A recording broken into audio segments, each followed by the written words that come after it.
Hello and welcome back to Digital Assets Daily. Good morning, good afternoon, or good evening, wherever you are in your corner of the world.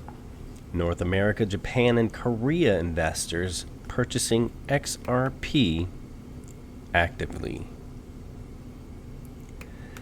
Since yesterday, XRP has experienced incredible growth and an increase in the number of users. Thus, an inflow of money moves into the Ripple token. Among the main flows are fundings from North America, Mexico, Japan, and Korea. There's raw footage of XRP lighting up the map while sustaining 8 million plus traded per minute. On Fiat Leak, they had raw footage lighting up the map. And if you got to see that, that was pretty exciting. Fiat Leak, if you're on Twitter, you can follow that and see their constant data or their constant images moving of where XRP is launching its liquidity. This is a data visualization tool created using publicly available data in XRP Ledger, but it's interesting to watch the movement in real time, and that's pretty cool. A lot of people have actually been going around to stores in the US like Walmart or Best Buy, and they've been turning on the Fiat Leak onto the XRP data and leaving it on all of the computers. So when people walk up, they're actually learning about XRP out of the interest of watching the data move. It's pretty cool. As you know, the latest developments that contributed to the purchase of Ripple tokens include the addition of XRP swaps to the BitMEX platform, as well as the announcement of Ripple collaboration with a remittance company, N.America, which we discussed on, I believe, yesterday or the day before's video. The latest opens the ODL between the global corridors of Latin America and the Caribbean. In addition to the fundamental factors, one of the unique features of the crypto space in these regions is that the altcoin is very popular here. Some of them have very strong and purposeful communities. Some of these communities are even more active than, in a way, the Bitcoin community. For some reasons, XRP has long gained popularity in these countries. Perhaps this is due to the fact that large banks are experimenting with Ripple technology, and people here tend to believe in banks and large institutions with Ripple Labs collaborates. Therefore, we can assume that large volumes of fresh money flow into this token, and by coincidence, or maybe not, XRP is the hottest top 10 coin in terms of the current price increase. At the time of the press, XRP ranked third in the CoinMarketCap capitalization rating. Another thing is the general lack of understanding of technology adoption by many users. This is not all surprising. Once we were all like that, but a new wave of investors probably demonstrates a completely new level of misunderstanding and erroneous decision making. Many of them do not bother to research what this token gives and how it is useful, but rather follow the opinions they hear in troll boxes on crypto exchanges. A new wave of North American, Japan, and Korea investors are energizing the XRP growth, and these flow impact XRP price positively. Also, it's wonderful that they are approaching the massive adoption of cryptocurrencies due to clarity with regulation, and that completely new players are entering the market, bringing more liquidity to the markets and attention to the crypto space. And adding to that, we did a video earlier with the SEC stating they're giving a 3-year leniency on the cryptocurrencies to not be labeled securities as long as they're trying to become like commodity currency, which I think is excellent for growth in this industry. And I think as any of you XRP investors, or take your pick, I think that's going to be very useful in helping them increase in price so they can get a lot of liquidity and use case underneath them before the end of their 3-year term. On the other hand, some people are concerned about such an unstable growth rate and the ongoing community Mutation. The level of understanding among crypto investors is consistently low. Moreover, people enter the crypto space to make quick profits and seem to be completely not interested in understanding the technical or social aspects of cryptocurrencies.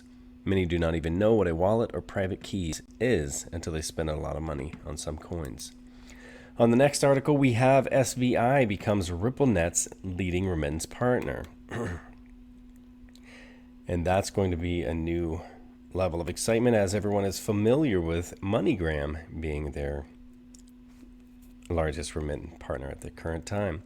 Japanese remittance service SBI has become Ripple's primary partner to launch an ex-current-backed remittance app named MoneyTap. SBI and Ripple will provide remittance services to Thailand, Vietnam, and other nations using a consortium of partner banks and Ripple's ex-current distributed ledger technology, the DLT. The article has a tweet by Stewart XRP showing the SBI Holdings Inc. financial results January 30th, 2020. And the SBI remittance transaction volume was number 1 on the RippleNet in his tweeted article. Creating the Internet of Value, SBI and Ripple Asia have partnered to form a secretariat for SBI's Consolidated International and Foreign Exchange Consortium, which is SBI's network of over 61 partner banks. They will be utilizing Ripple's ex-current DLT solution as the underlying technology for their RC Cloud, Ripple Connect, the payments network. RC Cloud will allow the users of SBI's MoneyTap remittance app to send money across borders faster and cheaper than SWIFT. The RC Cloud system will allow member banks to use ex-current to send money in seconds to any other member bank, which would provide the funds to the recipient via the app. Under this arrangement, SBI holds 60% of shares and Ripple will hold the other 40% of the shares. The RC Cloud will not be using the XRP token and will be offering its RC Cloud payment network to other companies instead. The XRP token is managed by Ripple US-based offices. The RC Cloud will unify domestic and foreign exchange rates to allow efficient transfers across banking boundaries and jurisdictions. 10 BTC and 20,000 free spends for every player in M-Bit casinos went to Crypto Land Adventure. SBI is one of the largest remittance services in Asia and handled over 750 billion yen in remittance payments last year alone. SBI remittance payments are now the number 1 source of transaction volume on the RippleNet. SBI's remittance service network already serves Thai and Vietnamese workers in Japan to send money back home, leveraging its network of partner banks. Of these 61 partner banks, 34 have invested as shareholders in MoneyTap RC Cloud. When the period of allowing shareholder investment to partner banks is completed, SBI may consider investment from US Ripple and employ Ripple's on-demand liquidity. Commenting on the company's relationship with Ripple, Nobuo Ando, the representative director of SBI Remit Company, said, "It is our duty to continuously search for superior technological solutions to deliver ever-improving remittance services for our customers. With the steady rise of remittance flows, we see Ripple helping us open up new revenue potential for our business and a better overall experience for our customers." MoneyTap has entered a full-service development stage and is being deployed in conjunction with the development of a cashless society. Banks will benefit from having a cheaper way to send money without utilizing existing infrastructure.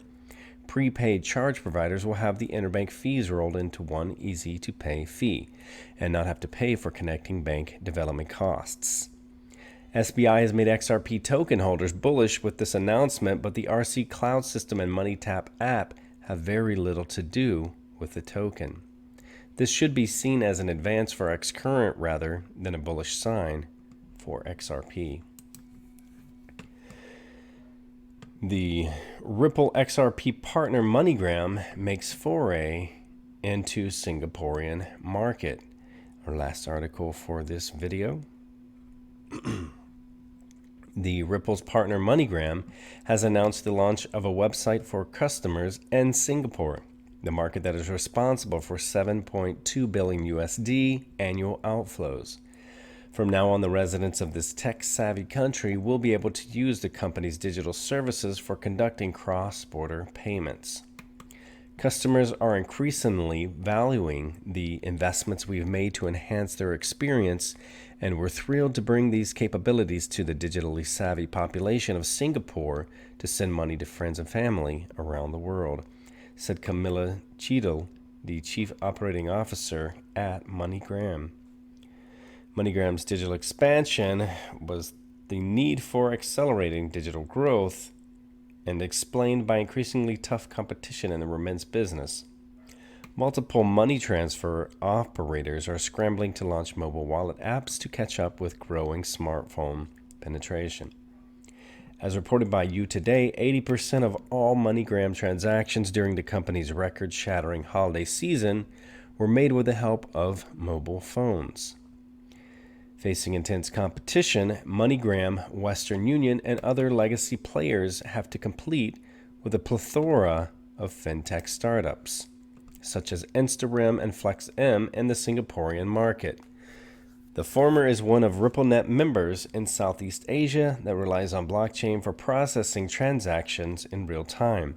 Apart from Singapore, MoneyGram recently expanded its presence in India because of its strategic partnership with EbixCash. I want to end the video with another great comment or statement here. The harder you work for something, the greater you'll feel when you achieve it. Again, guys, it's going to be an exciting 2020 with all of the new partnerships for remittance, with all of the regulations, it seems, finally getting approved, all of the use cases coming in, and the new corridors that are opening. I believe this will be the year to remember for any investor who has already gotten in early. And at this point, as Chris Larson says, we are very early. And even Brad Garlinghouse had said, I believe he mentioned in his last comparison, we were in mile 2 of the marathon. So we still have a little ways to go, but the thought that keeps coming to my mind is whenever David Schwartz responded to a Twitter comment where he said his friend in banking explained how this would begin in 2021, and David Schwartz stated that that would be too long, that someone would have already replaced their technology at that time if it took that long. Then I remember the Brad Garlinghouse and other RippleNet executives who stated that 2020 would be the year. I'm beginning to see from all of the news that's coming out, all the articles, that they are most likely going to be right. Again, guys, this is not financial advice. It's for entertainment purposes only. Thank you guys for all of your support. You are much appreciated here at this channel. All right, have a great night, and we will catch you in the next one.